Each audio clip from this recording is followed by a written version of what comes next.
இந்த சேனலை தொடர்ந்து நடத்த உதவி செய்ய நினைப்பவர்கள் உதவி செய்யலாம். வணக்கம். நேற்றைய தினம் 3 பேர்களுடைய வீடியோ வெளிவந்திருக்கிறது. அந்த 3 பேரும் உறுதியாக சொல்கிறார்கள், 2026 சட்டமன்ற தேர்தல் முடிவுகள் திராவிட முன்னேற்றக் கழகமும் அதனுடைய கூட்டணியும் தமிழ்நாட்டில் ஆட்சி பொறுப்பிற்கு வரும் என்பது.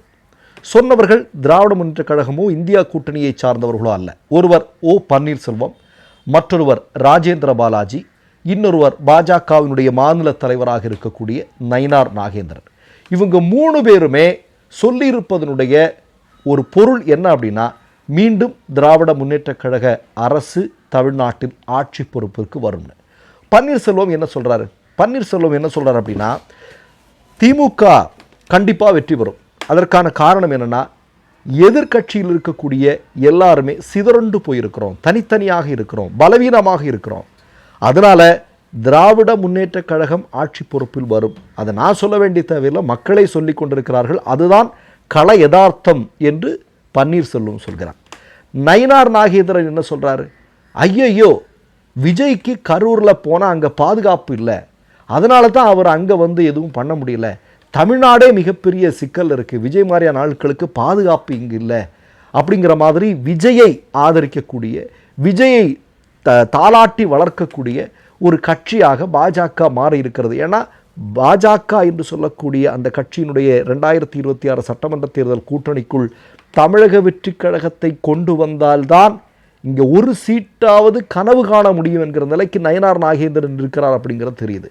இன்னொருத்தர் ராஜேந்திர பாலாஜி என்ன சொல்கிறாரு, வரக்கூடிய இன்றைக்கு இருக்கக்கூடிய கள நிலவரத்தின்படி அதிமுகவும் தமிழக வெற்றி கழகமும் சேர்ந்து கூட்டணி வைத்தால் 234 இடங்களிலும் வந்து அதிமுக கூட்டணி வெற்றி பெறும் என்று சொல்கிறார்கள்.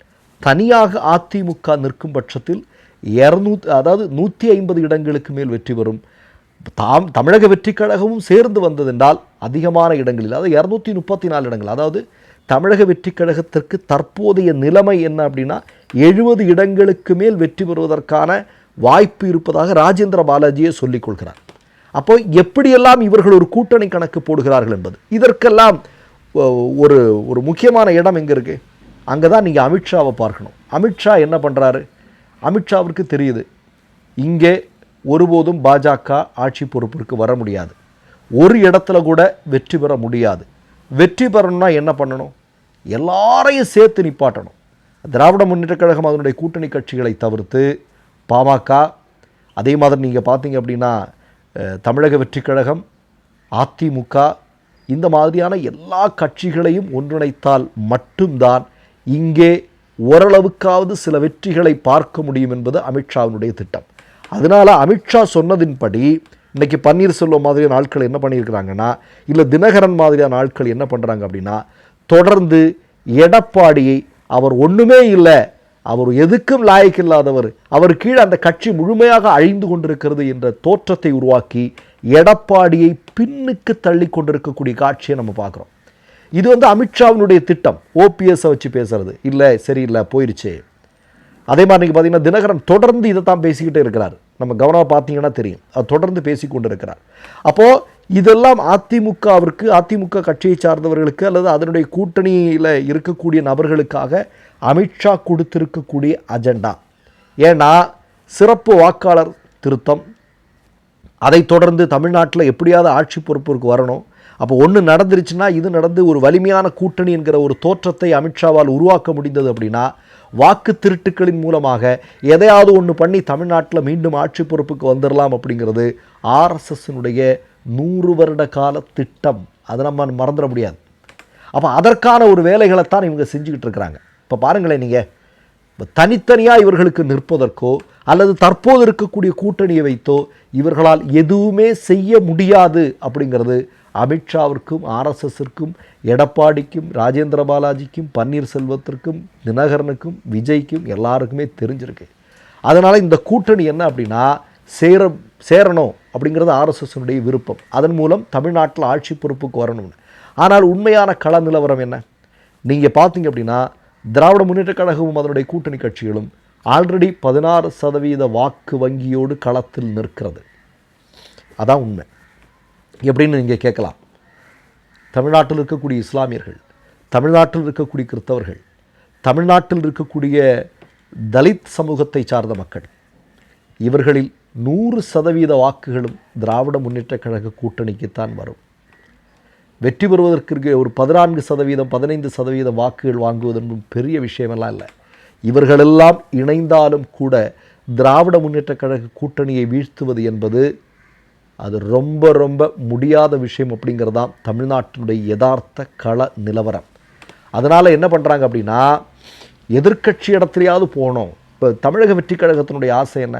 முதலிடத்திற்கு எந்த காலத்திலும் வர முடியாது அப்படிங்கிறது தெரியும்.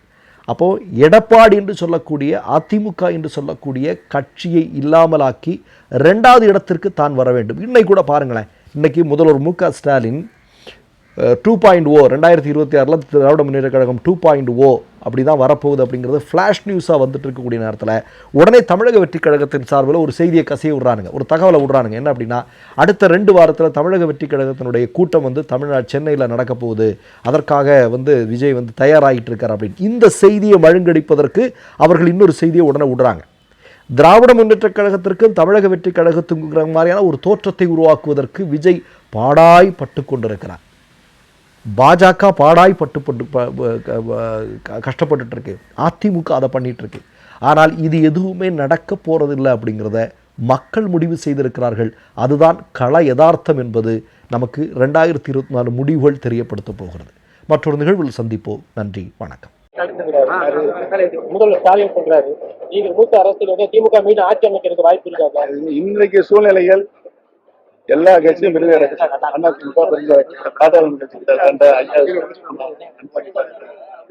சொல்றதுக்கு அவருக்கு தானே வாய்ப்பு இருக்கு. கண் கூட தான் தெரியுது. திமுக வாய்ப்பு இருக்கு. திமுக ஏன் வாய்ப்பு இருக்குன்னு சொல்லணும். நீங்க எல்லா எதிர்கட்சிகளும் பிரிஞ்சு கிடக்குது.